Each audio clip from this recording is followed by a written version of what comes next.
Hello crafty creatures, welcome back to Gray and Crochet. In this video we are recapping my crochet month of March. If you're new here in the year 2025, I do want to use up as much of my yarn stash as I can. It is a yarn diet year, so although I'm not restricting myself to buying yarn, I'm only buying it when it's absolutely necessary and using up as much of my personal stash as I can. I do also have a donated stash that I eat into occasionally, so I am keeping track of both those numbers, donated and personal, but my goal for this year was to eat up as much of my personal stash as I can. Now, the month of March, I made a lot of amigurumi, which was a pleasant change to what I have been doing the last few months. Probably the last 5 or 6 months, I have mainly been focused on donated projects, making things like dog snoods for greyhounds. And also I did make a little human and hound collection for the AFL season, which is now in full play. If you are not Australian or not a footy follower, it is basically one of the biggest sports here in Australia. Go Collingwood. It is a big thing that people love to get around, and I thought I would just contribute to that by making a scarf and neck warmer collection in some team colors that will hopefully raise the money for the charity.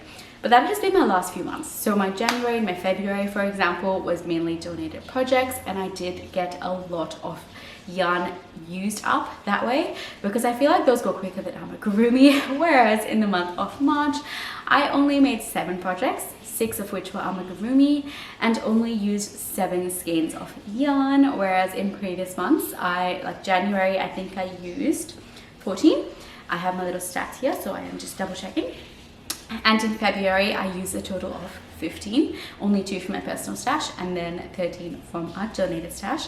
So March was a smaller month in terms of skein usage, only 7 used up and only 987 grams of yarn used. The previous 2 months were all above a kilo, so definitely the lowest yarn consumption month, but still a decent amount of projects. 7.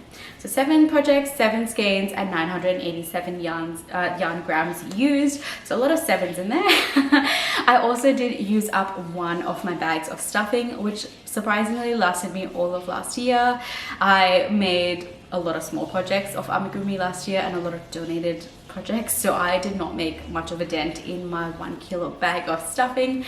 I managed to finish it this month, or the month of March I should say, and have already eaten into a decent chunk of the new bag that I have bought, so I'm definitely gonna need to buy some more. But enough of blabbering, let me show you the projects that I made because they are absolutely adorable. The first one we started with was this little bee from the Animal Friends of Pick-a-Pow 2. This is so incredibly cute. Look at all of the detail in him and the little boots. Got wings at the back. So this is a 2-star pattern from the second Animal Friends of Pick-a-Pow book, and I am currently making a little trilogy. The next and final episode will be out next week, or if you're watching in the future, it's probably already out. But I have made a pattern from each difficulty level, which is 1, 2, and 3 stars. The 1-star pattern was a little koala, very cute, and in that video I gave you a little background of the book, the Animal Friends of Pick-a-Pow trilogy, and also the backstories of the 2 1-star patterns in there. The backstories are incredibly cute, so do go check it out if you'd like to. I'll link it up here for you. I also did this little guy for the second video, my favorite insect.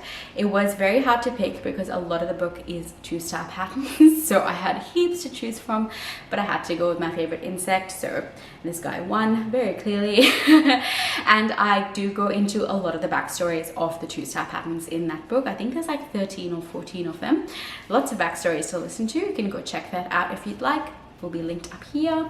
And the third video will be coming out very soon, or already out, and that is me making the most difficult pattern in the book, in my opinion.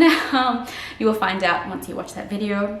Go check it out if you haven't already. It is going to be a fun one, and I go through the backstories of the 3-star patterns in that too. So yeah, little cute guy. Love how this one turned out, and it was my first make of March.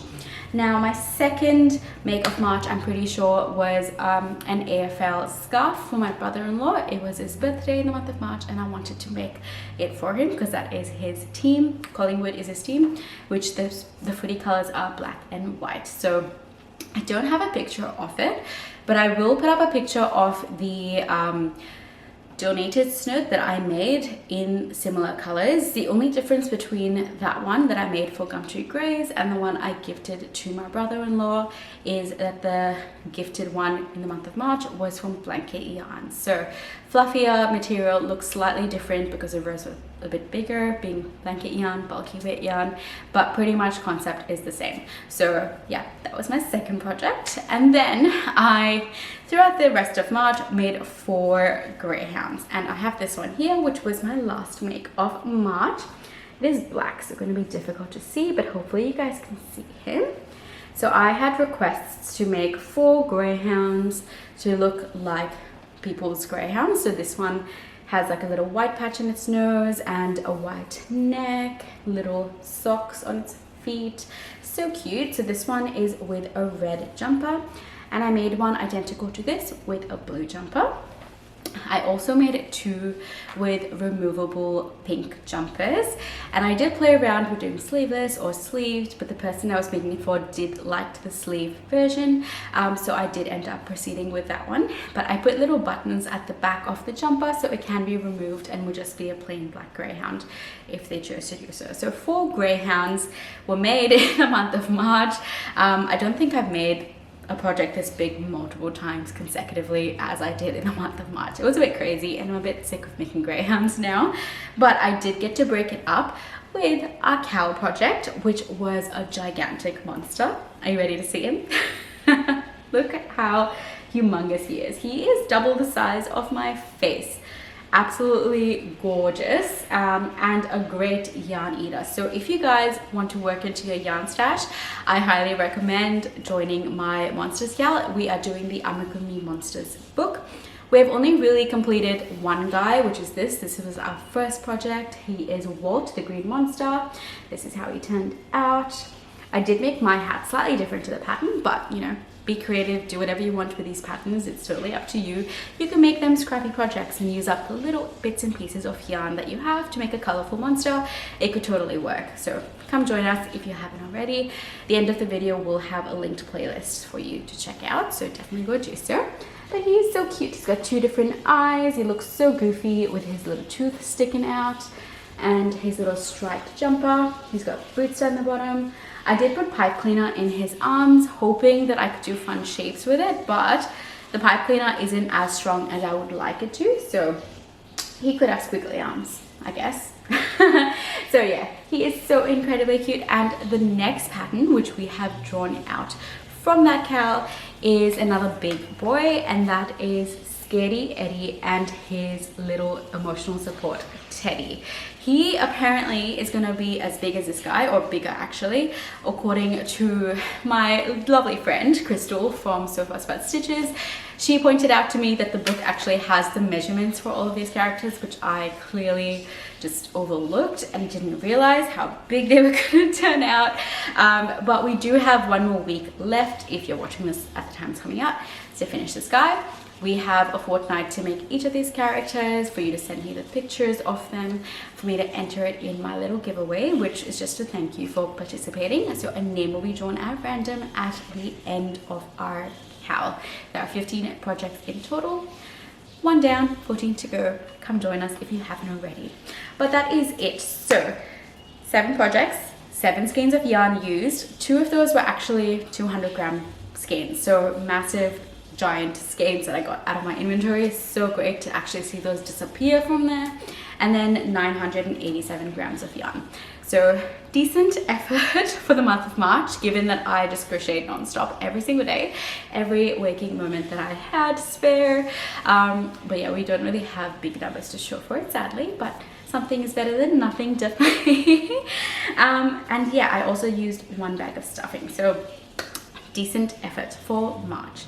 I am thinking April will be a quieter month because I do have a little holiday planned towards the end of the month, and that means no crochet will get done during that time. So I have to try and fit as much crochet as possible into 3 weeks to try and use up as much yarn as I can and stay on top of this monsters cowl, which I don't know how I'm gonna do. I might need extra hours in the day to make that happen, but it will happen. Thank you so much for joining me for this little video. I better get back to crocheting because I haven't even started this guy. But yes, I will see you in my next video, which YouTube thinks you might like over here. And you can also check out my monsters playlist if you want to join along in the cowl up here. I'll see you there. Bye.